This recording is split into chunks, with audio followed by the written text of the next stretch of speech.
Iniciou aí a nossa gravação. Boa noite, senhoras e senhores, senhoritos e senhoritos. Vamos aqui conferir o nosso primeiro tema do nosso curso, como nós vimos aí a aula passada, Antropologia Filosófica. O texto, ele é uma introdução desse livro aí, ó, Escola e o Conhecimento, do Cortella. Ele foi escrito no milênio passado. Vocês vão reparar que ele dá alguns dados aí que já estão um pouco defasados, mas isso aí não atrapalha em nada a argumentação, né? A gente pode atualizar uns números, cai lá. Feito isso, o texto né, preserva a atualidade dele. Então, todo mundo chegou? Bom, se alguém aí não tiver chegado, vocês já sabem, o nosso vídeo vai estar aqui no mural e na aba de arquivos, tá? E também no site aí do stream da Microsoft, que o pessoal deixa, ó. Eu coloco sempre o link aqui para vocês, né? Quem quiser aí, por acaso, rever qualquer coisa, ou então perdeu alguma coisa, sei lá, vai ter acesso aqui no nosso mural. Então vamos lá, vocês conseguem ver o texto, né? Essa introdução, na verdade, é uma parte da introdução. E esse tópico, né, vai direto no nosso assunto, como vocês podem ver aí pelo título dele. Boa noite, vocês que estão chegando aí. O que significa ser humano? Que é isso, a humanidade? Né? O que é isso que é comum a todos nós aqui e a outros mais? Né? Ao Joãozinho, lá da mercearia, ao Adolfinho Hitler, lá do bunker, e por aí vai, por incrível que pareça, havia alguma coisa de humano nele, para o nosso azar. Por aí já se vê que há uma, digamos assim, plasticidade enorme nessa brincadeira de ser humano. Vamos lá. Eu não vou ficar lendo. Eu pressuponho que vocês já tenham lido ou estejam lendo, né? Eu vou comentar rapidamente os parágrafos para que a gente não fique perdendo nosso tempo com qualquer detalhe de menor importância. Esse primeiro parágrafo, ele vai apresentar 3 definições do que é isso, como ele diz aqui. Aliás, ele peraí, gente, meu cursor. Ele acaba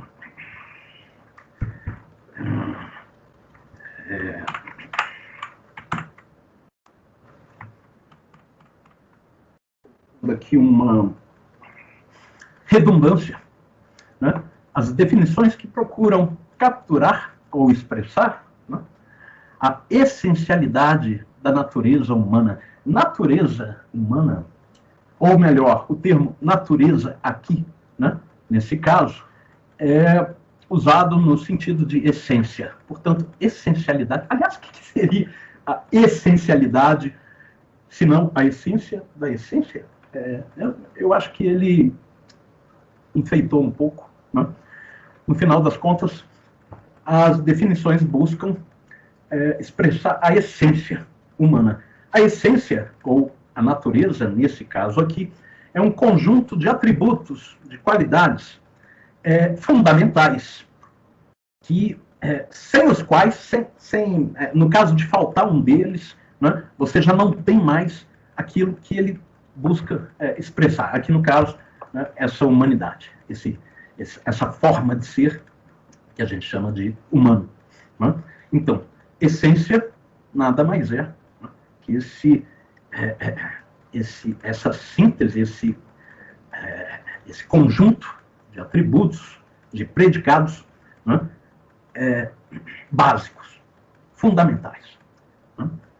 É preciso que eles estejam presentes em cada ser humano para que ele seja, né, e possa ser identificado como, né, um indivíduo humano. Ok? Então, quais são esses atributos? Eis a nossa questão. Né?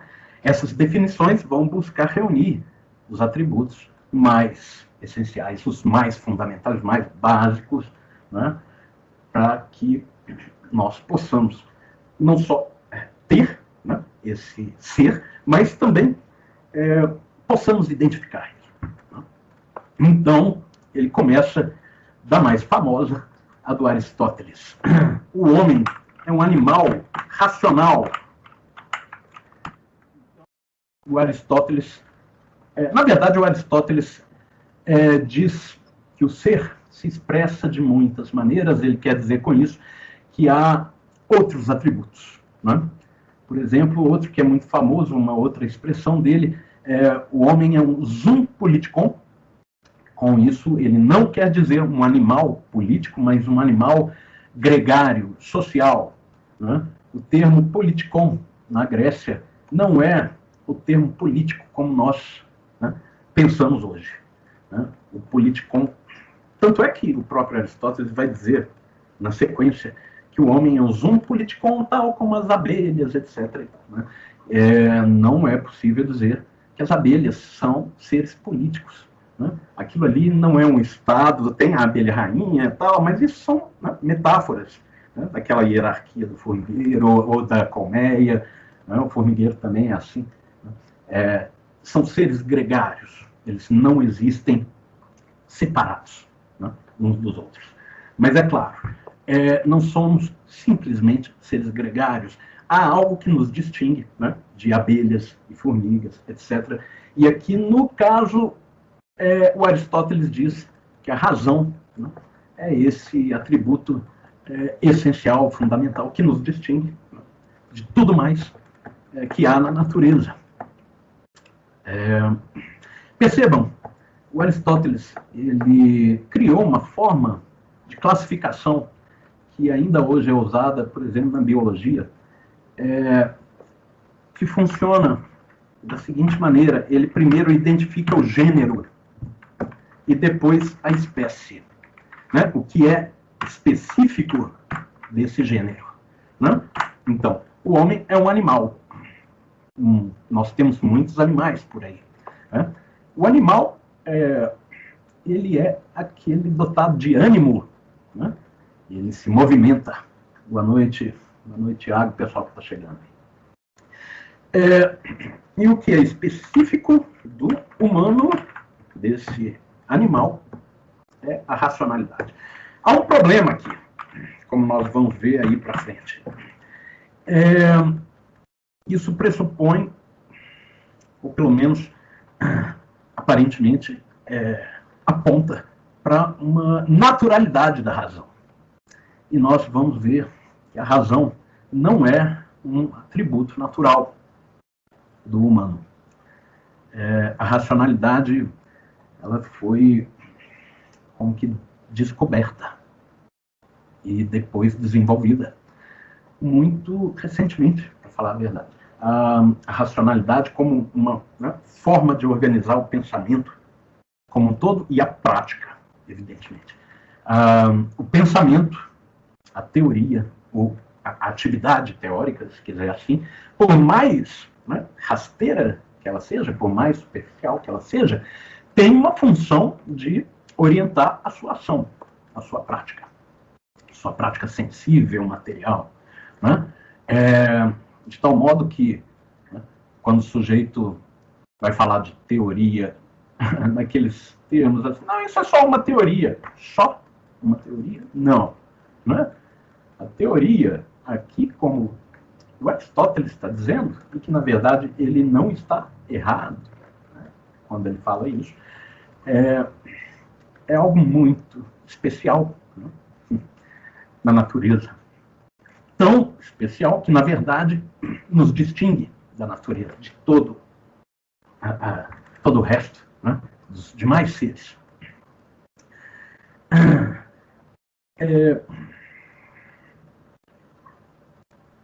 O Aristóteles,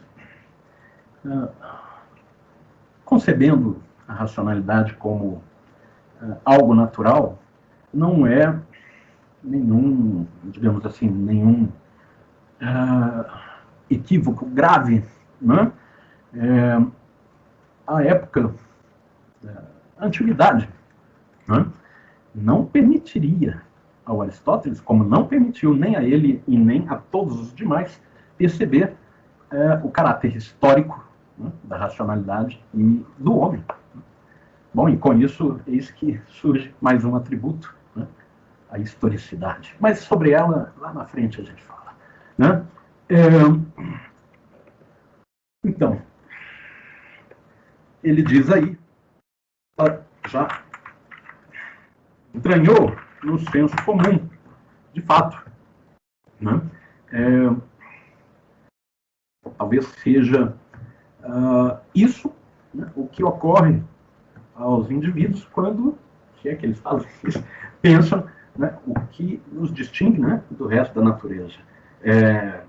O sujeito fala, não, nós somos animais como os outros e tal e tudo, olha, mais ou menos, né? Tem alguma coisa aí que te permite pensar assim e errar, né?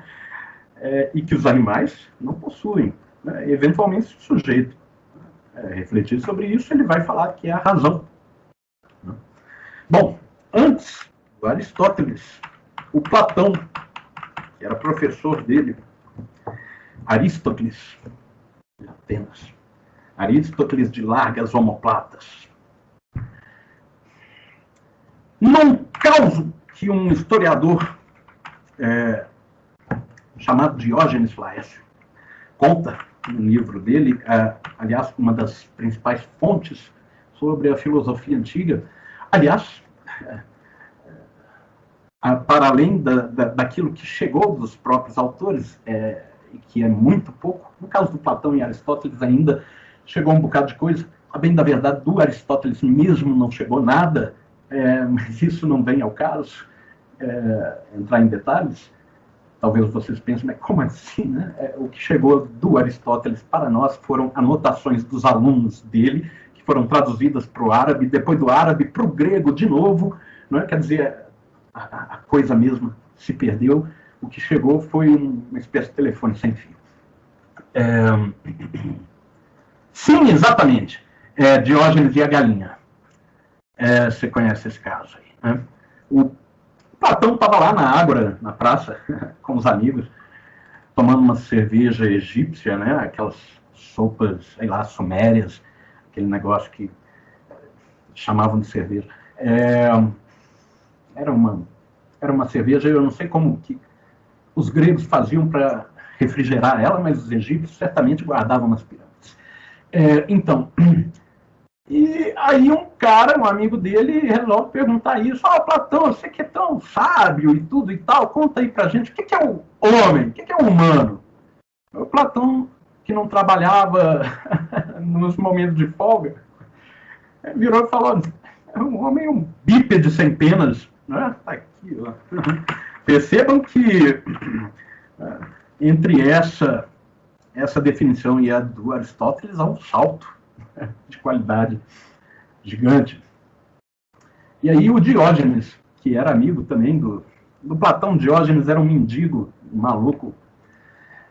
Os mendigos eram muito respeitados na antiguidade porque as loucuras que eles falavam eram como oráculos, né? Parecia como que porta-vozes dos deuses, não é? Então, ele era um mendigo, mas o povo, de algum modo, venerava ele. Quando não surrava ele e tudo, porque ele também era um pouco inconveniente, assim como Sócrates, né? A diferença é que Sócrates era muito, e tanto é que, por conta dessas, condenaram ele à morte. Inventaram uma acusação assim, absurda contra ele, se defendeu magistralmente, segundo Platão. Apologia de Sócrates, depois vocês procuram ver isso aí, porque é realmente muito bonito e é também assim, contundente, como os gregos sabiam ser. Enfim, o Diógenes, ouvindo isso, Platão falou, foi correndo um galinheiro, catou a galinha, arrancou as penas e pôs na frente do povo e falou, tá aqui um homem de Platão. É daí que o Mário Sérgio Cortella tira essa história aí do Platão, definiu o homem como um bípede sem penas, né? O que o Diógenes tratou de refutar imediatamente na prática. E, bom, depois ele vai citar aqui o Fernando Muitas Pessoas, aquele poetinha com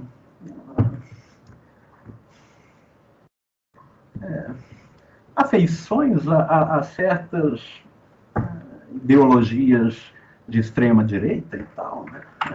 Mas isso não vem ao caso.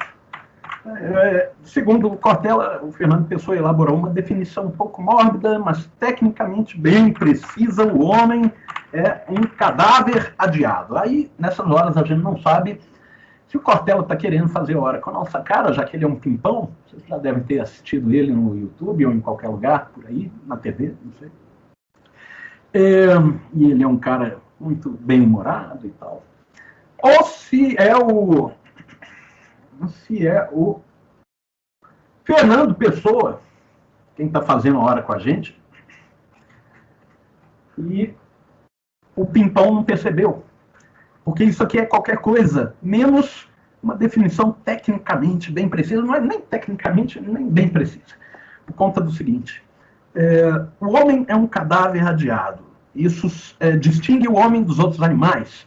Então não podemos dizer que os animais são cadáveres adiados. A bem da verdade, como os animais e o homem, pressupomos, estão vivos, né? Então não podemos dizer que os animais, ao morrerem, serão cadáveres, né? Realizados, atualizados, né? E que por enquanto são adiados, né? Isso aí seria um atributo exclusivo do homem. O problema é que se isso é um atributo exclusivo do homem, temos que saber identificar o homem para poder saber a que indivíduo, a que ser, a que espécie cabe o atributo cadáver adiado. Significa o seguinte, que ele pressupõe o que ele quer explicar. Isso aqui é um círculo lógico. Né?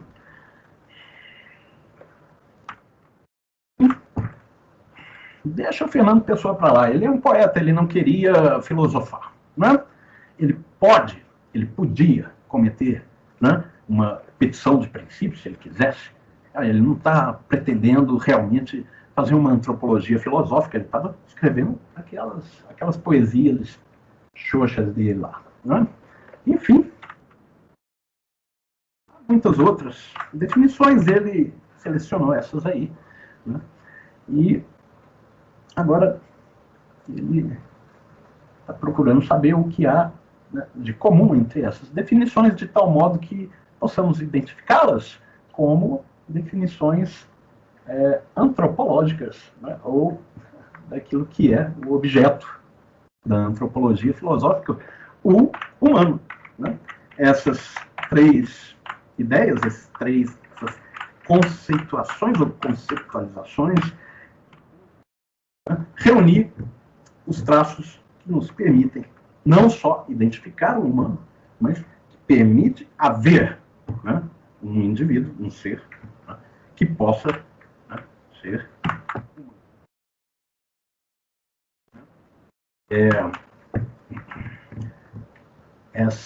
esses atributos nos dão uma identidade, nos distinguem do resto da natureza, de modo que nela nos localizemos.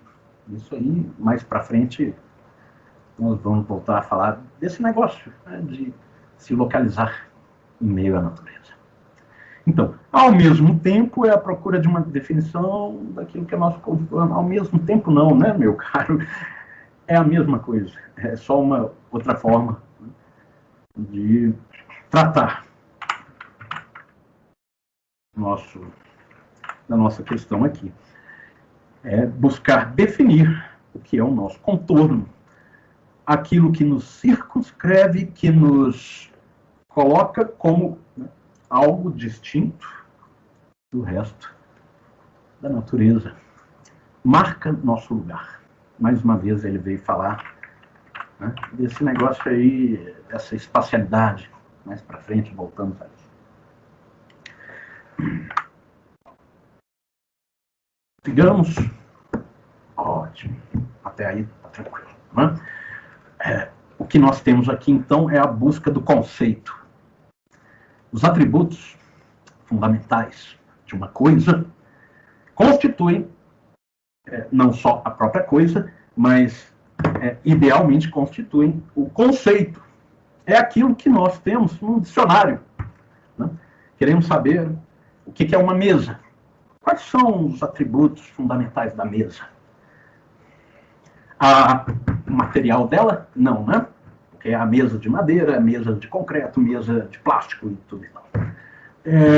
É o fato de ter 2 pés? Não, porque tem mesa que tem 4, tem mesa que tem 3, tem mesa que tem um só, tem mesa que não tem pé nenhum, que é pendurado aí no teto, ou então é uma plataforma que desce assim, igual lá no Japão, né? Porque você não tem mesa no meio do seu cômodo, você tem que ter aquele negócio que você vai baixar e pronto, agora é hora de ter mesa, né? Quando não for hora de ter mesa, eventualmente é hora de ter cama, né? Então baixa a mesa, põe colchão em cima. É assim em Paris também, né? Enfim. Parece que a plataforma e certa consistência que permite uma resistência, né?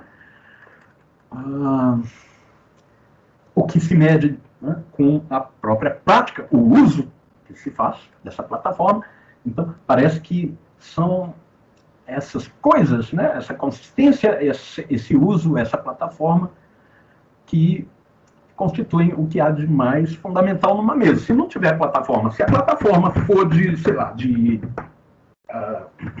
a papel, se for um origami, né, aí, ou se for um negócio desse tamanhozinho assim também, aí você chama de mesa por analogia, né? Você fala, é uma mesa de brinquedo, é só um enfeite ou qualquer coisa, não é? Então percebam, nós estamos buscando o conceito, aquilo que nós encontraríamos no dicionário. Se vocês pegarem aí o dicionário, procurar lá, humano, provavelmente vocês vão ver um monte de bobagem. Porque os dicionários também são repletos de bobagem. Assim como os filósofos falam bobagem, né? Por que os dicionaristas também não diriam? Né? E os cientistas e todo mundo tem direito a falar bobagem e, na verdade, é inevitável, né? Dada a nossa ignorância natural, dada a nossa condição de conhecimento e de aprendizado limitado em relação a tudo que há para conhecer, né, e etc. E o cuidado com o rigor dessas coisas. Tudo. Sem contar que tem outra coisa. Né? O dicionário vai buscar essa definição em algum lugar, né? Assim como vai, sei lá, procurar te explicar o que é uma arcada dentária, segundo dizem lá os odontologistas, né? Então, o que é o humano vai procurar lá com os antropólogos, os filósofos, e eventualmente eles discordam, né? Ou seja, uns falam mais bobagens que outros. E aí, qual que é o critério para você saber, né? Onde está o critério? O dicionarista mesmo não possui esse critério. Ele vai sair caçando definição de todos os filósofos, isso ele não vai fazer. Ele eventualmente vai procurar ajuda com os filósofos. Os filósofos também vão oferecer critérios distintos. E, aliás, isso é uma coisa que aproxima a filosofia da arte, tal como nós iríamos dizer na aula passada, né? Há um certo caráter singular nas formulações filosóficas. Inclusive porque a filosofia, ao contrário da ciência, não está ali se inserindo numa metodologia já em um paradigma, se quiser assim, já constituído e tal, né? Quer dizer, você entra na física, você tem Newton, você tem Einstein, você tem lá o pessoal da mecânica quântica, e não sei mais o que, pronto, é isso. Você não vai buscar física aristotélica. Isso aí já era. Né? A menos que você faça isso por curiosidade. Mas já não tem nada a ver. Mas na filosofia não é assim, porque nós colocamos a questão sobre o que é isso a metodologia, o que é isso o paradigma. Então nós estamos lá no início da coisa e estamos reelaborando, né, retrabalhando, e tudo isso não totalmente de forma arbitrária, porque nós temos questões postas na nossa realidade vivida.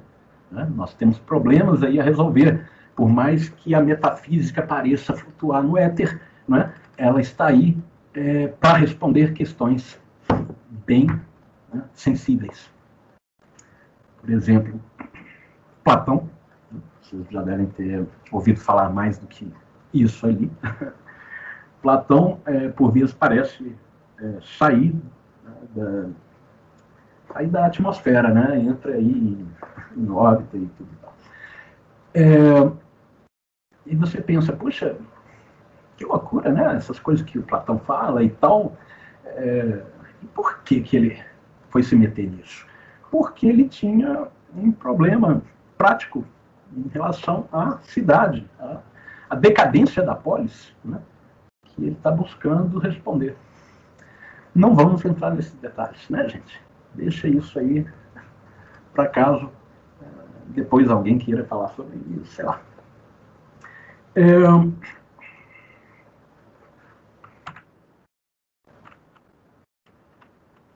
O Cortella vai dizer que esse assunto é um assunto que acompanha a humanidade no decorrer dos séculos, diria, desde sempre, talvez.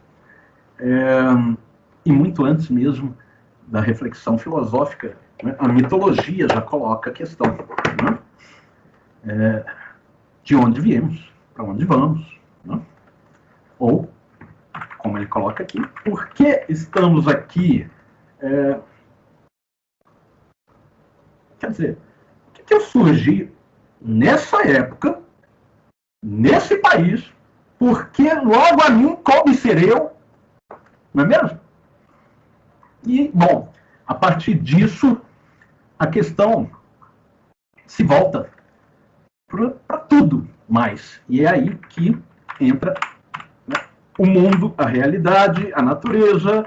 Se a natureza foi criada, ou ela sempre existiu, onde viemos, para onde vamos, por que existe alguma coisa e não nada? Quer dizer, por que as coisas existem? Eis aí uma questão de fronteira, né? E por que questão de fronteira? Porque você está colocando a pergunta pela razão de existir tudo que existe, e não é possível haver uma razão para as coisas existirem simplesmente porque a razão só pode existir quando as coisas já existem. Se não existe, como que você quer sacar uma razão, né, para que elas existam? Percebe? Ele vai chegar nesse ponto. Eu estou um pouco aqui adiantando a nossa novela. Vamos lá. De algum modo, uma outra forma, individualmente ou nos grupos, essas dúvidas são objetos, vejam só, reflexões, tais como a filosofia, temores, confrontos, desesperos, tal como nós observamos na consciência mítica ou religiosa, que também, e muito antes da filosofia, e aliás, diria assim, de forma central, né, busca responder essas questões aí.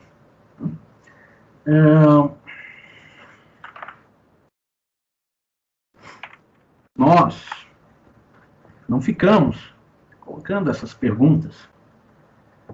Bem, na verdade, essas perguntas quase que não nos ocorrem, porque as respostas a gente já herda antes, né? Os nossos pais, o bairro, a internet, a TV, tudo que está por aí ao redor da gente, né, já nos coloca as respostas antes da gente perguntar por elas. Né? Daquela forma, olha, você está aqui porque existe alguém, né, que te criou, tem um plano para a sua vida, etc. e tal. Apesar de que lá para as tantas você, além de ter um plano para a sua vida, você tem livre arbítrio, e essa é uma questão que vai fazer o Santo Agostinho, por exemplo, rachar a cuca num livro chamado Sobre o Livre-Arbítrio. A questão é a seguinte: Deus, né, é onisciente.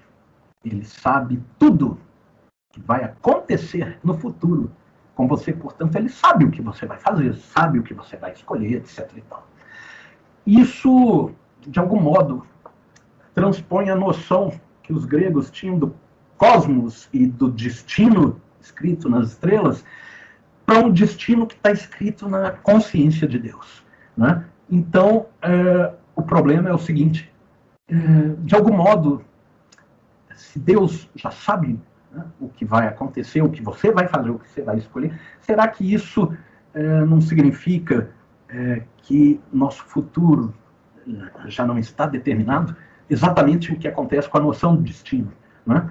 E isso é um problema grave, porque do ponto de vista moral, e é aí que o Santo Agostinho está ralando, né, para responder isso.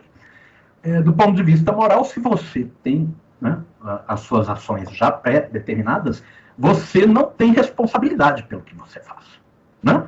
Alguém que está lá escrevendo, tecendo o seu destino, tal como as moiras faziam na mitologia grega, elas que respondam. Né? Então, é assim que você observa que a moral de caráter mítico, essa que pensa as coisas em termos de destino, né, ela acaba assumindo um caráter, um aspecto pueril. Né? Justamente porque o indivíduo não se reconhece como autor das suas próprias escolhas. Ele não percebe que a sua escolha é livre, que veio dele, que partiu de uma iniciativa própria. Ao contrário, é inevitável que ele haja tal como ele age, o que é bastante conveniente para os calhordas, não é mesmo? O sujeito faz ali alguma extrema cagada e depois fala: não tinha como eu não fazer isso. E aí, nessas horas, a sanção deve vir acompanhada, né, o porrete na cara do sujeito deve vir acompanhado de uma resposta equivalente. Pois é, eu também não tinha como não te encher de porrada. Não é? Era o meu destino, te encher de porrada. Não me pergunte por que eu estou batendo no você. Quem sabe são as moiras, etc. Enfim, confrontos vão acontecer na medida em que as respostas ao medo, né, afinal, né, nós vamos morrer. E aí, tudo isso que nós estamos aqui construindo e tal, etc., qual que é o sentido disso? Como assim eu vou perder tudo, eu vou me perder, eu vou morrer? Isso gera uma ansiedade, né, que pode tanto ser terrível quanto desesperadora. A religião está aí, o mito, aliás, antes da religião. A religião é uma espécie de institucionalização da mitologia. Ela já não é simples, não é simplesmente mitologia. Mitologia é uma outra coisa, de uma outra, digamos, qualidade, né, que a religião, ainda que as coisas estejam imbricadas. Bom, a arte também, né, surge da mitologia, não vamos falar disso agora. O central, tanto na consciência mítica quanto na religiosa, é responder esses medos, esse desespero, de modo que você possa apaziguar os afetos. Né? Você, assim, pode lidar com a natureza, né? Com a existência, com a morte, né? A desistência, se quiser assim, de uma forma menos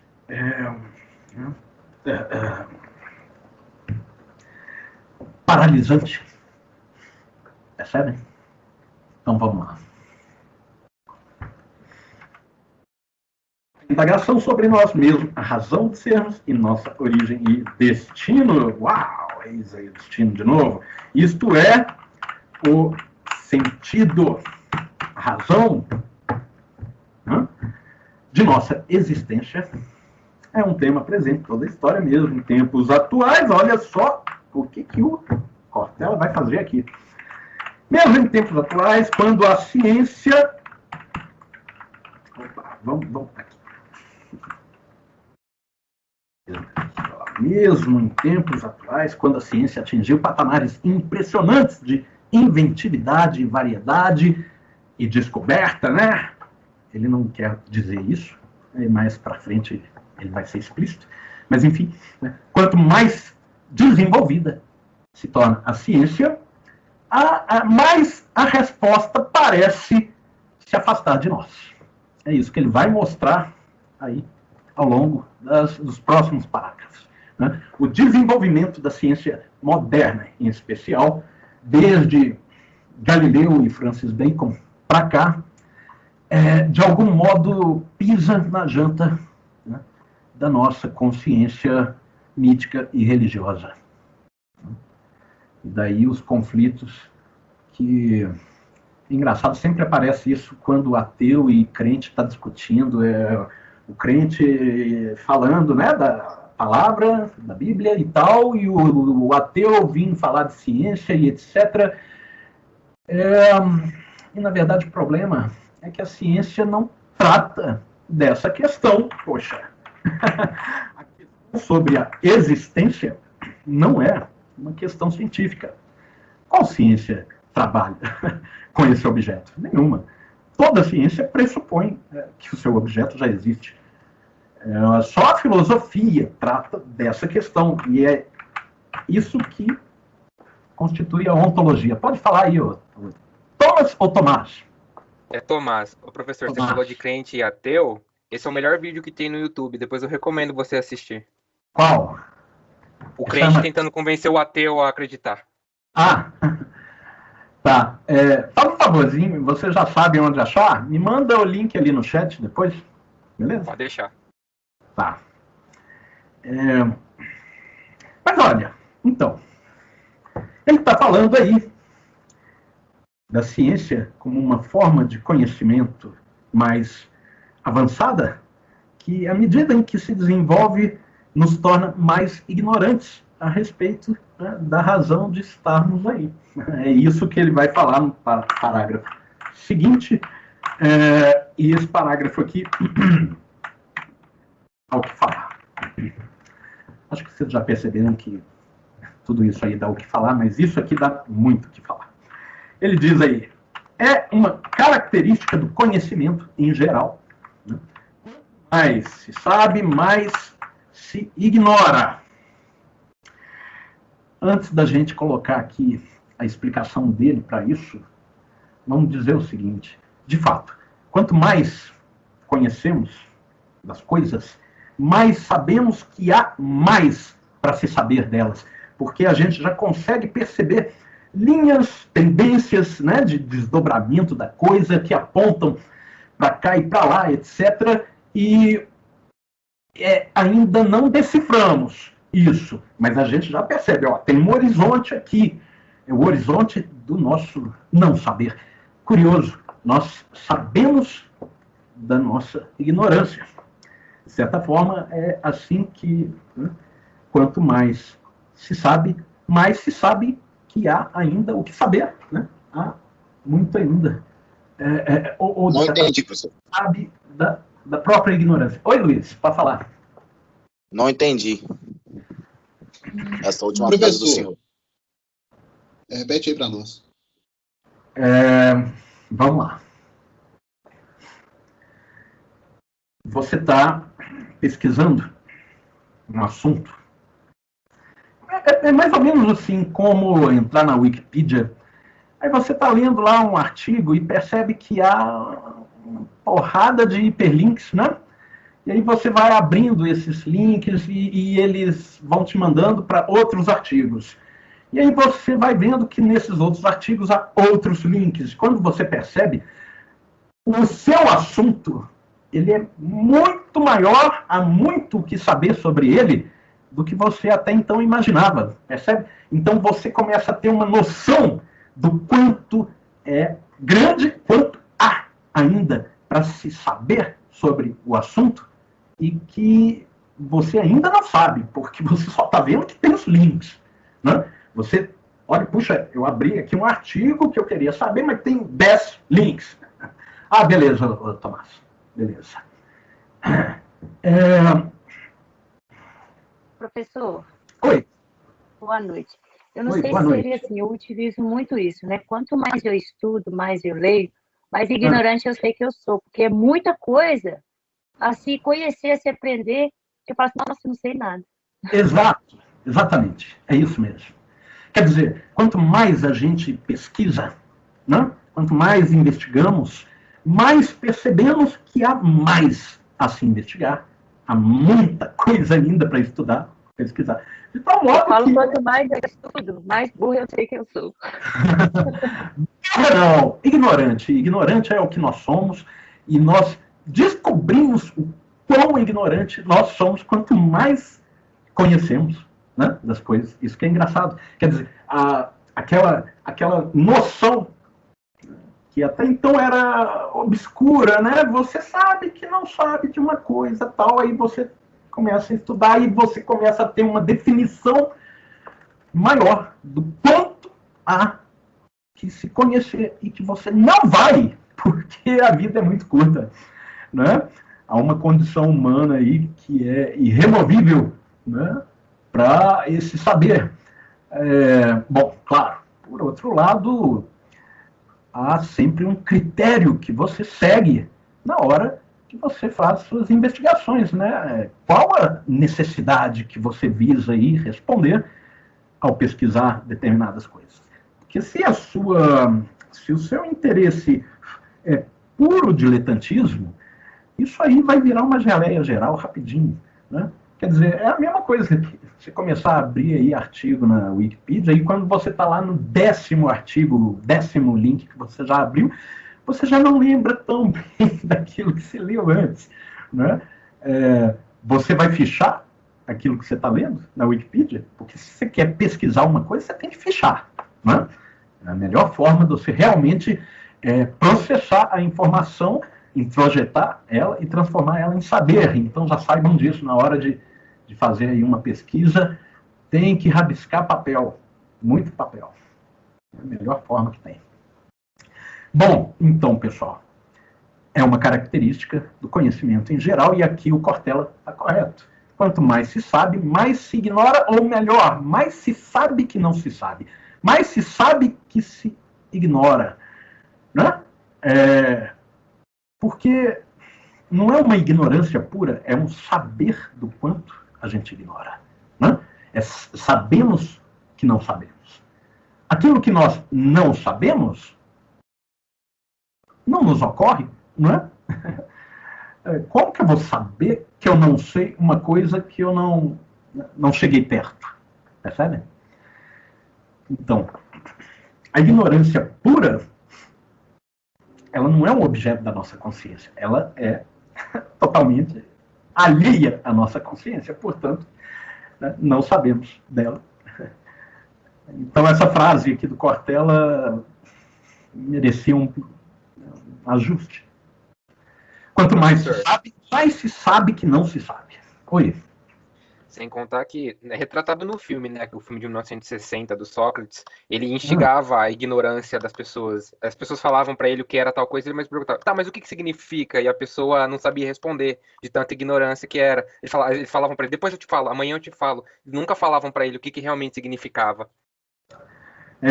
O Sócrates, assim como Platão, apesar de você nunca, acho que você nunca vai ouvir isso em nenhum outro lugar, ou talvez só você tiver sorte. Sócrates e Platão eram céticos. Você pega lá o texto assim, em que isso se torna muito explícito, em que eles estão discutindo exatamente isso aqui. O que é conhecimento? Chama Teeteto. Teeteto era um aluno de Sócrates, um dos moços que ficavam lá zanzando com ele, admirando, e né, aqueles papo maluco, aquela maiêutica, que não chegava a lugar nenhum. Né? Tudo que o Sócrates realmente conseguia mostrar é que nós não chegamos lá, na definição das coisas. Né? Não é à toa que, depois que Platão morre, quem assume a academia era um cético também. O ceticismo acadêmico, ele é uma das correntes, né, do ceticismo em geral. Talvez uma das duas, tem a outra que é o ceticismo irônico, que não vem ao caso aqui a gente falar dessas coisas, pelo menos não agora. Ok? Tinha a história do Aristóteles assumir a academia, mas o Aristóteles virou para Platão e falou: Platão, mais amiga é a verdade. Aí o Platão falou: ah, é? Então, ó, vai embora. Coitado, Platão. Aliás, coitado do Aristóteles. Vai ser filósofo como mestre. Aí o mestre não gostou. Enfim, gente. Olha só, agora, o que dá para falar, aqui mesmo que dá o que falar, é o que o Cortella vai dizer agora. Nós temos aí 7 minutinhos para tocar no assunto. Ele vai explicar por que mais se sabe que não se sabe, quanto mais se sabe. E ele vai dizer o seguinte: afinal, só é possível supor que o conhecimento vá sendo progressivamente revelado até atingir um estágio final, se ele for concebido como uma descoberta e não como defenderemos mais adiante, como uma construção. Daí ele fala em inventividade ali atrás. O Cortella, aqui nesse momento, fala uma grandíssima besteira. Realmente, eu já linkei ele lá no Facebook para falar isso, só que eu acho que ele não leu. Aí, convenhamos, se ele leu também, talvez tenha pensado: ah, esse livro aí eu escrevi no milênio passado, né? Tinha direito a ser burro. Aliás, todos temos direito a falar besteira, né? Claro, somos ignorantes por condição, para não dizer por natureza. Então, olha só, ele está dizendo que poderíamos supor que o conhecimento, um estágio total, em que você conhece tudo sobre o objeto, né? É disso que ele está falando. Um estágio de ignorância zero. Você não ignora mais nada. Você sabe tudo sobre a coisa. Né? Se o conhecimento fosse uma descoberta do que o objeto é, e não uma construção do que o objeto é. Infelizmente, dizer que o conhecimento é uma construção do que o objeto é um grandíssimo nonsense. Não é? Um puta de um absurdo. É óbvio que o conhecimento é uma descoberta. Nós não inventamos o objeto. Né? Nós inventamos os meios pelos quais, né, nós podemos descobrir o objeto. Nós temos uma linguagem, né, uma linguagem que se torna cada vez mais técnica, mais científica, mais específica, que seja capaz de traduzir a coisa sob forma de ideia, né, de linguagem. Nós temos aparelhos, né, telescópio, microscópio, não sei mais o que, e tal, reagente, e por aí vai. Né? Tudo isso aí é, de certa forma, inventado. De certa forma, porque tem um critério que não veio da nossa cachola, que é o próprio objeto. É o objeto que nos orienta na hora da gente, né, construir a linguagem, os aparelhos, etc. Né? Então há algo de objetivo que escapa a esse subjetivismo da invenção, da ciência da construção. Acontece que descobrir, né, um objeto não é descascar uma cebola, né, que é o que ele está pensando aqui, né, que você tem um objeto, ele é uma cebola, você tira uma camada, depois tira outra, depois tira mais uma e chega lá no núcleozinho e pronto, não há mais camadas para tirar. Acontece que há. Não acaba, não. E não acaba porque o Cortella aqui não ocorreu a ele que o objeto, né, que o conhecimento progressivamente revela, ele não chega a nenhum ponto final porque ele se desdobra, as coisas estão em movimento. As coisas, o ser está. Né? Ele é um processo, seja o que for. Tudo muda. Ainda que nem tudo mude ao mesmo tempo. Né? Como Heráclito pensava, e nisso ele estava errado, o que o Platão, aliás, percebeu, o Parmênides também, né?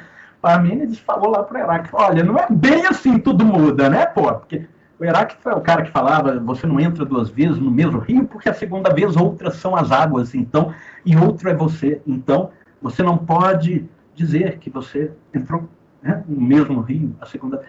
O Parmênides vai dizer, olha, outras são as águas, mas o leito do rio continua aí, né? Então, nem tudo muda ao mesmo tempo. Né? E se fosse assim, você não teria condições de identificar uma coisa. E é aí que o Platão vai dizer que a essência, né, da coisa é o que permite identificar a coisa em meio a todo o movimento, mas a essência, segundo ele, não muda. E aí ele errou. Platão concebia que esses atributos, pelo menos é assim que o Platão chega a nós, né? Porque, como eu disse, Platão é um cético, as tais ideias, a teoria das ideias, em que medida isso realmente Platão abraça essa teoria, eis a questão. Mas, enfim, a tal teoria das ideias afirma, né, que há uma dimensão, né, das coisas em que as coisas não mudam, não estão sujeitas ao tempo, ao perecimento, à corrupção, etc.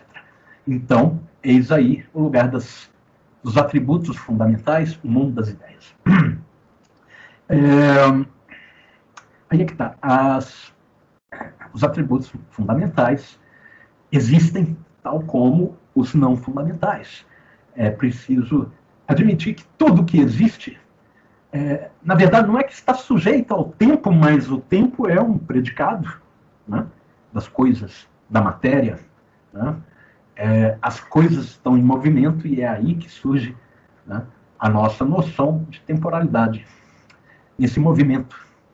Então, se está em movimento, não há um estágio final. Não chegamos a esse estágio final, como eu havia dito, você avança e percebe que a coisa está se desdobrando, está, né, rumando, e há probabilidades dela estar indo para cá ou para cá e tal, e é aí que você consegue ver o que você ainda não sabe da coisa. Né? Você consegue perceber o que pode ser a coisa. Você está na pista, pode ser que você erre. E o erro se mostra importante justamente porque ele te mostra que não é por ali. Não é à toa que a ciência, a história da ciência e da filosofia é uma história repleta de erros e de bobagens. São importantes, assim como os acertos, né, que são evidentes. Meus amigos, a conversa está boa, mas nosso tempo acabou. Nós paramos por aqui. Aula que vem, se vocês quiserem, a gente volta a esse assunto, até porque ele vai, né, linkar isso com o que ele vai dizer depois. Então, se alguém aí tiver ficado, sei lá, confuso, quem sabe assistir a aula de novo depois, acelerada, ou então vocês diminuem a velocidade. Aí, quem sabe não dá para... Opa, ele falou um negócio aqui que eu não tinha sacado e tal, e é isso. Certo, gente? Daqui a pouquinho vai estar aí no mural para vocês. Eu que agradeço a presença de vocês, a companhia. Muito obrigado. E até segunda-feira, tá? Uma ótima noite.